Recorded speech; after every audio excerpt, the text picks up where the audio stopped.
Elite Ember. Elite Ember. That's right, folks. This is the new Elite Ember.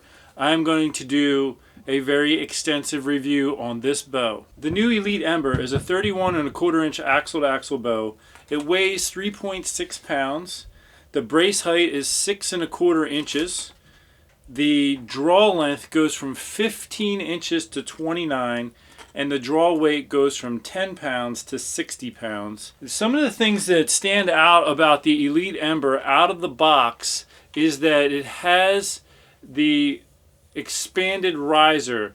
If you notice right here, this expanded riser, it adds rigidity to the riser. In the shot process, risers tend to flex, and having this caged riser gives rigidity here. You often don't see that on a bow in this price range. So this goes for around $4.99 for the bare bow. You can buy a package for an additional $100 for $5.99. I installed a Whisker Biscuit arrow rest for our testing here. I'm going to test this at each draw length and check it out. Now, it does have a list in the box for IBO rated speeds. So at the number one position, which is a 29-inch draw, it estimates a 310 feet per second IBO speed. Now, IBO in general is typically, the benchmark is measured at 30-inch draw and 70 pounds. But really, it's 5 grains per pound is what you're measuring for IBO specifications. So as long as we're 5 grains per pound, we're able to kind of test that. Now, this bow has a peak weight of 60 pounds, and I don't have any arrows currently. I have to see if I can make some that will go as low as 300 grains. So I'm actually going to have to pause this video before I go too far in and see if I can go make a 300 grain arrow. I simply don't have any that go that low. But I'm going to try to do that. And then all the draw lengths, I'm going to test this bow at every single draw length from 29 inches down to 15 with the 300 grain arrow to see what speed the bow will provide. And there's a lot of people who ask me, hey Sean, I have a 26-inch draw length, what speed can I expect? Well, we're going to find that out for you in this video. We have a split yoke system here, which we're going to have to, well, I'll talk about later how to tune with a split yoke system. Okay, so this is the top cam. The draw stop is making contact on the cable here. I just have the cable stops on right now. As you can see on the bottom cam, the cable stop is a bit shy. So that means we have to add a little twist to the top cam. Okay, in this situation, the draw stop timing is off. The top cam is hitting first, about 1/4 inch. So what you'll want to do is put the bow in a bow press. For a lot of people who are trying to go economical with a bow press, they'll get the Bowmaster bow press. It hooks on the end and you crank it up. That's actually that's what I used to use many years ago. I now have a very high-end bow press, which is what I'll prefer to use in any situation, so I'll use it in this situation. What I'll do is I'll press the bow, and then the cable, the control cable here that goes to the top limit hitting first, I'm going to add some twist to that to adjust the draw stop timing. So adding twist is going to rotate the cams. Okay, so we're touching on the bottom, and we are just about there on the top. That is close enough. Not really going to get much closer than that. Okay, so I have made 3 arrows. A 300 grain arrow, had to grind down a tip to be able to get that. A 325 grain arrow and a 350 grain arrow. As you can see from the difference in these tips, that's where I'm getting the difference in weight. The shafts and everything are pretty much the same weight.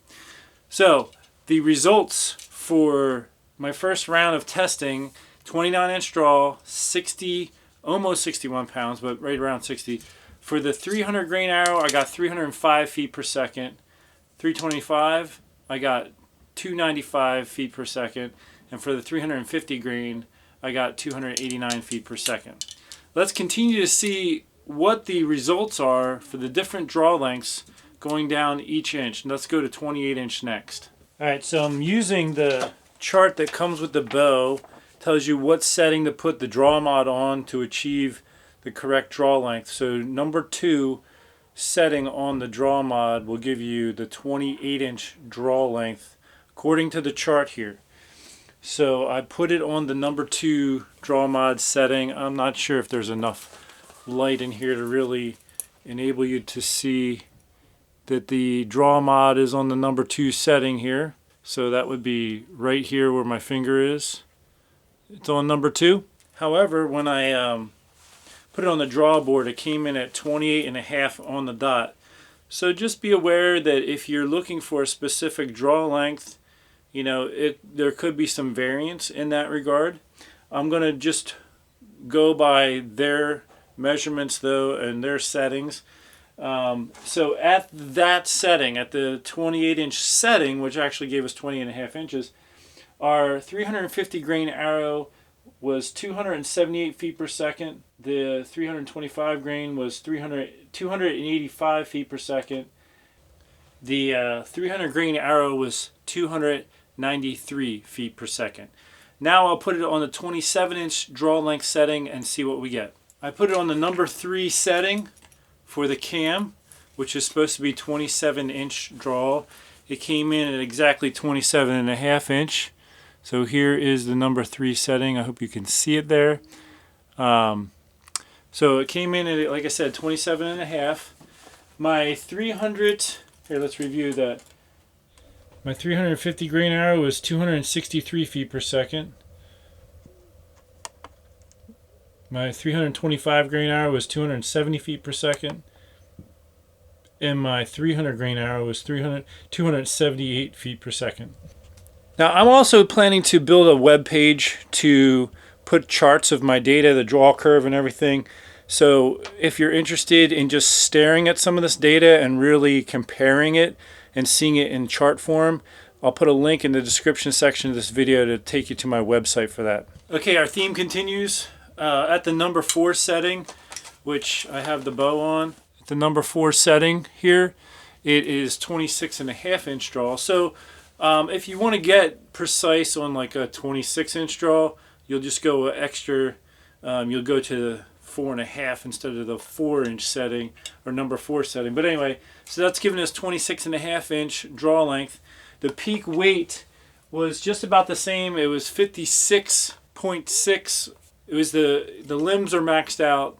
As you go down in draw length, you will decrease a little in draw weight. It's the design of these modules in order to be able to hit those lower draw weights at the lower draw lengths. So peak weight, if you're a 26.5 inch draw, you're going to get about 56 pounds.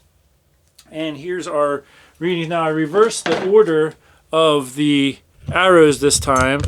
So the 300 grain arrow was 264 feet per second. The 325 was 257 feet per second. And the 350 grain arrow was 250 feet per second. Okay, on the number 5 setting here for the cam mod, it's supposed to be 25 inches, and I came in at 25.75 inch. Our readings, let me get the camera and show you our speed readings.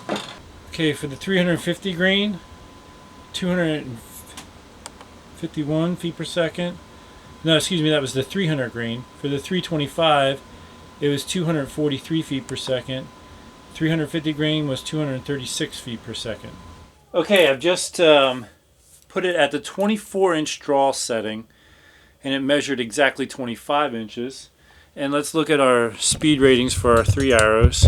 So the 300 grain arrow for the 24 inch draw setting, it's actually 25 inch though. 235 feet per second. For the 325 grain, it was 229. And 350 grain arrow, it was 223. Alright, so At the 23-inch draw length setting, it measured 23 3/4 inches. The 300 grain arrow shot 220 feet per second. 325 grain arrow was 214 feet per second.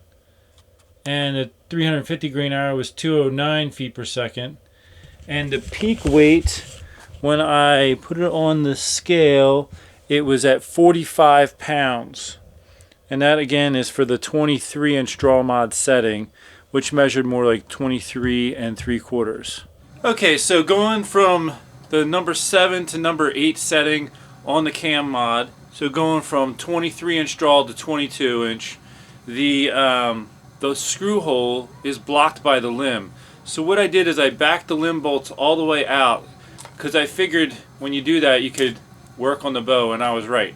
So that's one thing. If you don't have a bow press, I didn't think of this when I started the video, you could always back the limb bolts all the way out. The one drawback to that is when you're fine-tuning a bow and you have everything just about right, but then you got to back the limb bolts all the way out to do an adjustment and then put them all the way back, you do risk potentially not getting the exact spot where you were before.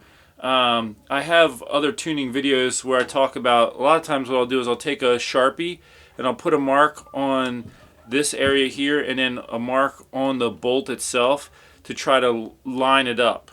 So you can do that when you are at the draw weight that you want and everything. You can mark that and then back the limb bolts all the way out to try to help you get back to where you were. So anyway, now that I've popped the string off here, I may actually, yep, there I can just rotate the cam so that I can put it in the screw hole that I need. Now if you are going to do this, you need to be very careful and make sure that you get everything back on, which I'll do in a minute. So if you're new at working on bows, it's even a good idea to take a picture of everything before you pop a string off, to make sure you're putting all strings and cables back in the right position after doing some work on the bow. So let me go ahead and change the draw length now to the 22-inch draw setting. One other thing I want to mention, if you have to do this, they recommend, all bow manufacturers that I've ever worked with recommend no more than 2 full limb bolt turns at a time. So you do 2 here, 2 here, 2 here, 2 here. You go back and forth. You don't crank one all the way out and then the other one all the way out. They don't recommend that for the whole system. So in this one, I was watching very carefully. You can see the limb bolt inside the bottom of the riser here. It's at the very tip of the piece that it screws into. You just want to keep an eye on it. Make sure you don't, you can obviously take the bolt all the way out if you wanted to, but you typically just stop right there once you get flush with that. And as you can see, I popped the string off. I'm going to go ahead and change the draw length. Then I'm going to crank it all the way back up, do my tests. And then I'm going to have to crank it all the way back down to move it to the next, to these 2 draw lengths, right around the 22 and 21-inch draw length. For this particular one that I'm holding, I'm having to do this. So if you're going to be setting a bow up around that draw length, just be mentally prepared for possibly having to do what I just did, which would be take the limb bolts all the way out. Okay, so I've just carefully put my string back on, and you typically don't want to draw a bow back if you don't have an arrow on there, but this is probably 5-pound pull or whatever right here at its absolute lowest. And I just checked it, so yeah, everything is running properly. So I'll go ahead and crank it back up. Again, what I'm going to do is 2 full turns per side. So there's my Allen wrench. I always count out loud. 1, 2.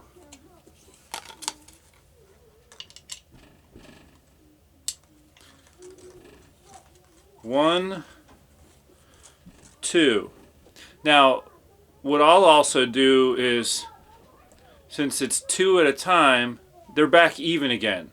Now I could take this out and go 2 on this side, 2 on this side, but I tried to be as economical with my time as possible, so I leave it in here and go the next turn. So next 1, 2.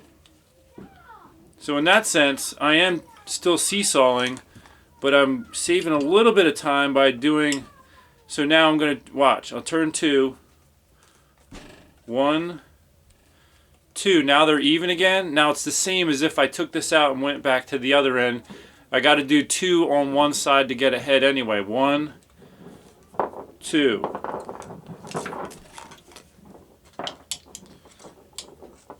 So 1 right there, 2. Now they're even again.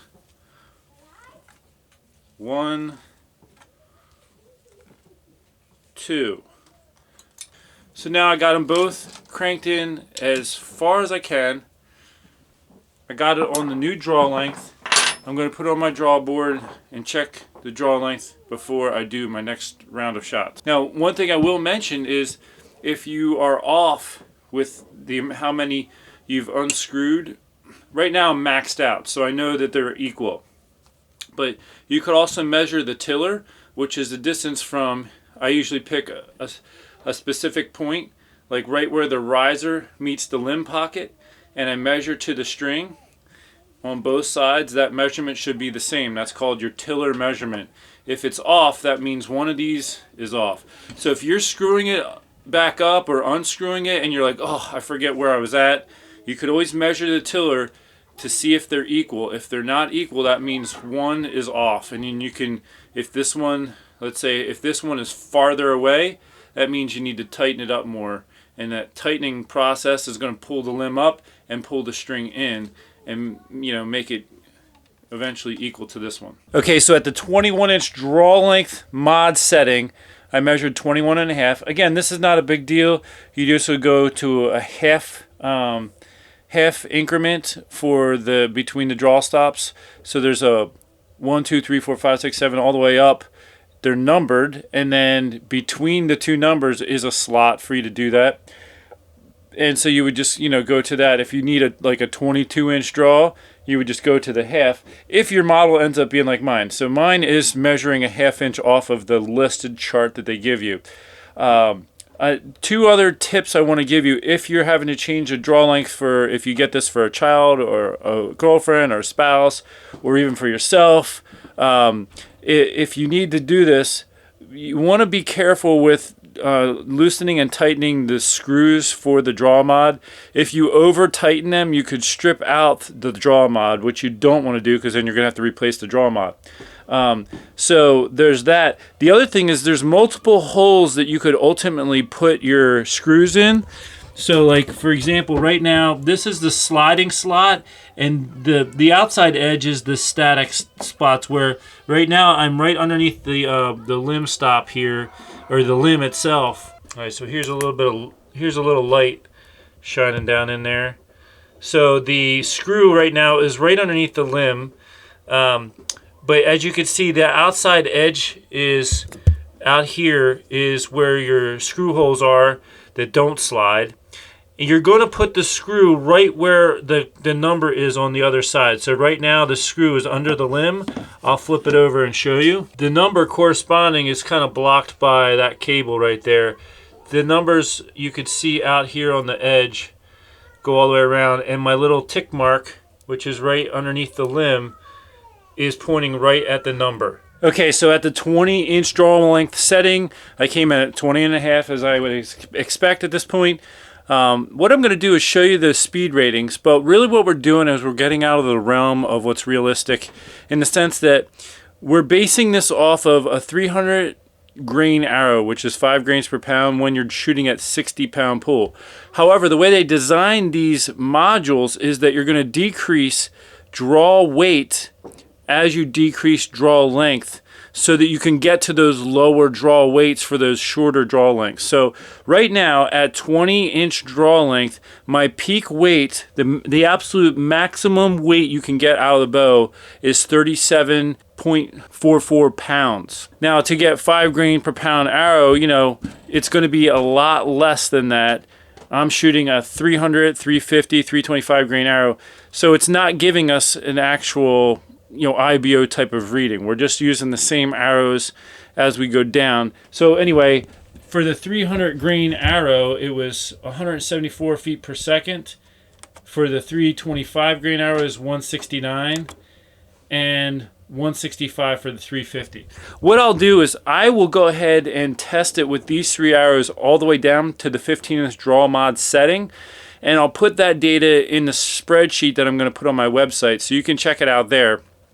But for now, the next thing I'm going to do is I'm going to put this bow back at the full, at the 29-inch draw length setting. I'm going to put the draw stops on and just show you that real quick.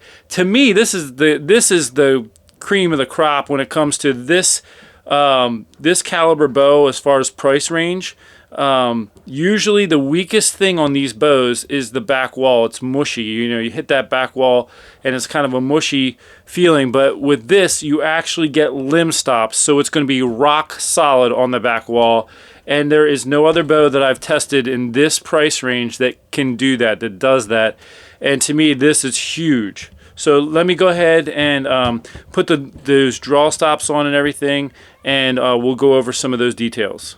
Actually, before I do that, I just want to point this out. This is a little tube of blue Loctite. If you are going to be doing any moving of the draw length for your particular bow, I would strongly recommend getting a little tube of blue Loctite. I will put a link for this stuff in the description section of the video. And put a little dab of this on the screw before you put it in. It helps hold the screws in place. Very important. I also want to show you, in case you're wondering, how am I getting the draw lengths that I'm giving that are, mine are showing up as a 1/2 inch off.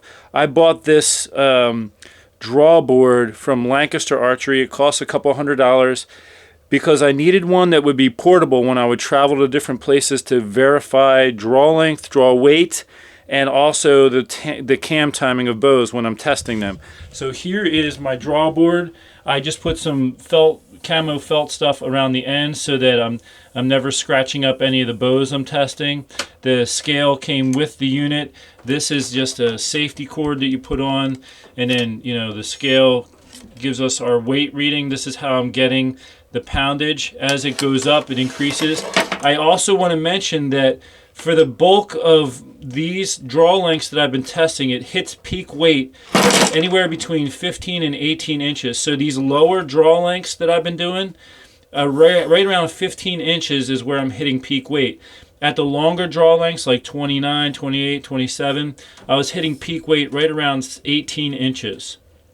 And then I'll put a draw force curve for the 30-inch, or excuse me, the 29-inch draw length. I'll put that on my website if you want to see the draw force curve. To install the limb stop, there's an outside rounded edge here. You want this part of the limb stop, I didn't tighten it yet because I'm going to set that in a minute. You want it to point toward the string, not toward the riser of the bow, but toward the string.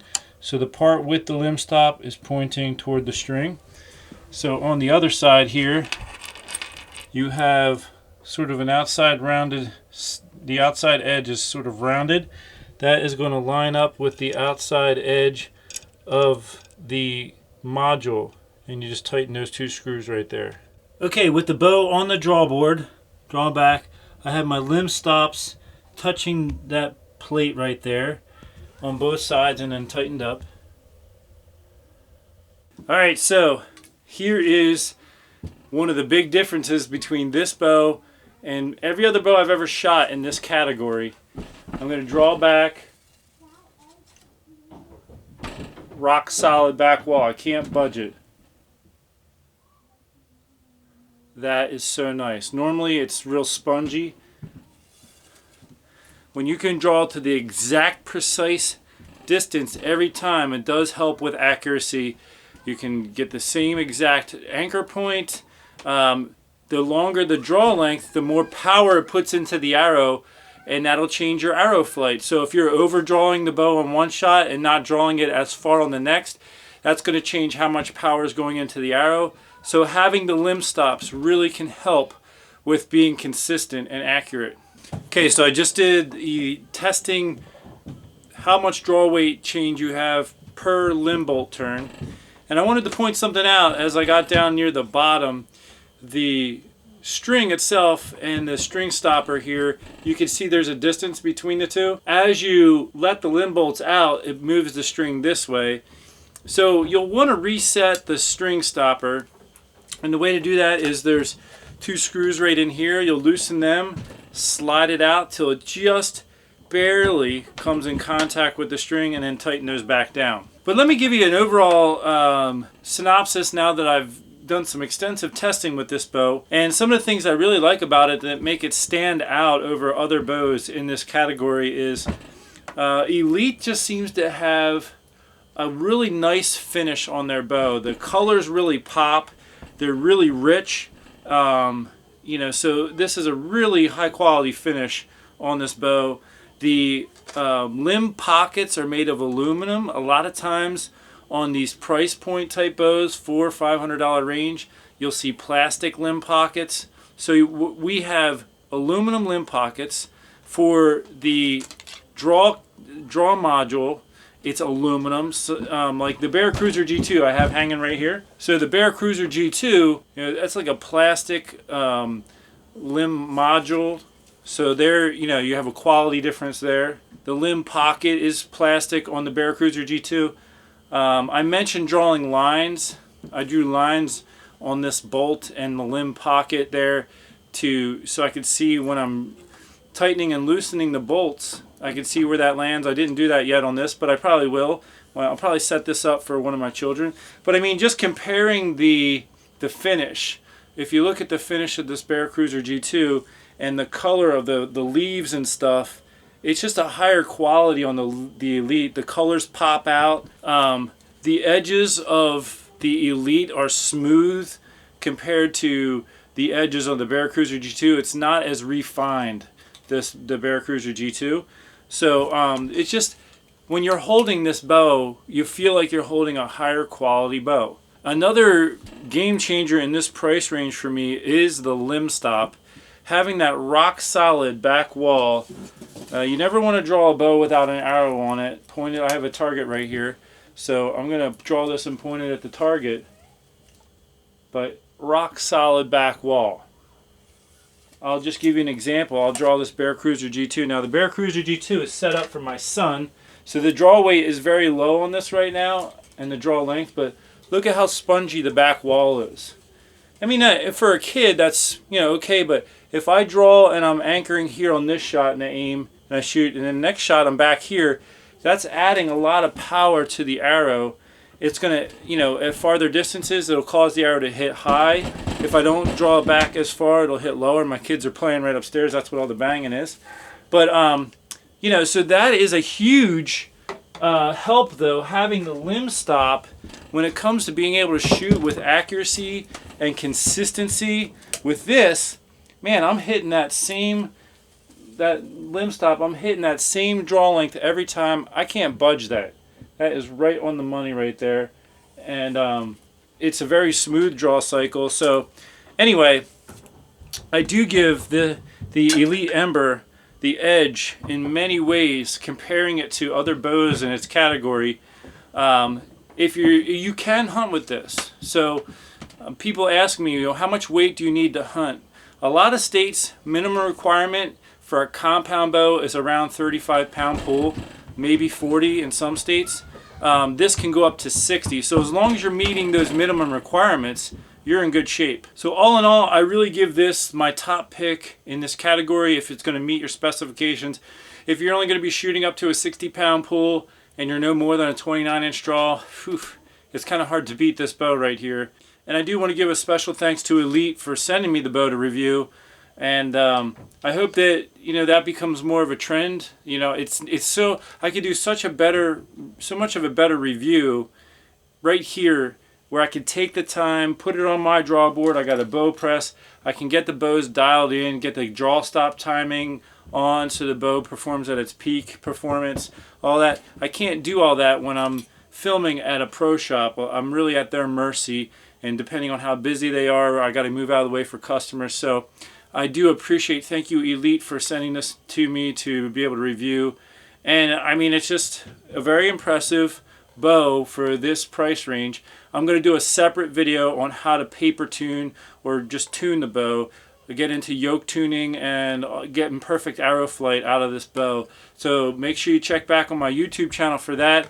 I am giving away the Elite Cure, which is their flagship bow that has the new set technology. I'll be doing a whole review just like that on that bow, similar to what I did on this bow.